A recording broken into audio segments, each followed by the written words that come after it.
Hello everyone, welcome my Facebook page Arna's daily life. সবাইকে শুভ দুপুর।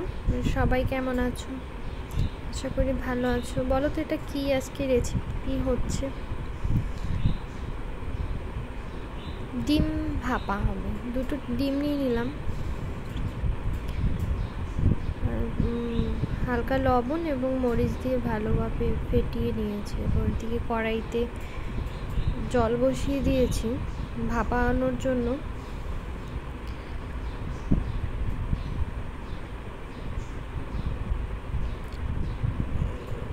কড়াইয়ের জল গরম হলে এটা স্ট্যান্ডে বসিয়ে দেব। এটা ভাপাতে দেব। একটা ভুল করে ফেলেছি, একটু হালকা তেল দেওয়ার দরকার ছিল, দেইনি।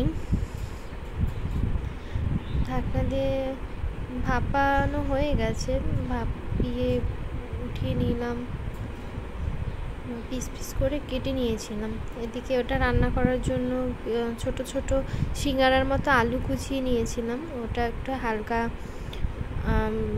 লবণ আর হলুদ দিয়ে ভেজে নিচ্ছি। সাথে ডিমগুলো যে কিউব করে ভাপা ডিমগুলো যে কিউব করে কেটে নিয়েছিলাম ওটাও হালকা ভেজে নিলাম। এবং কড়াইতে জিরা ফোড়ন দিয়ে আবার পেঁয়াজ আদা রসুন বাটা দিলাম। এদিকে আবার মশলা করে নিচ্ছি, লবণ ধনিয়া জিরার গুঁড়া, তারপরে হলুদ মরিচ গুঁড়া, এগুলো করে দিয়ে দিলাম। এবার ভালো মতো কষিয়ে যখন তেল ছেড়ে দেবে তখন জল দিয়ে দেব ফোটানোর জন্য। জল দিয়ে দিলাম, এবার ফুটছে। এখন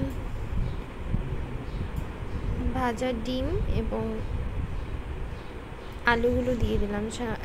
দুটো কাঁচা লঙ্কা দিয়ে দিয়েছি, তারপরে গরম মশলা দিলাম, এবার ধনিয়া পাতা দিলাম।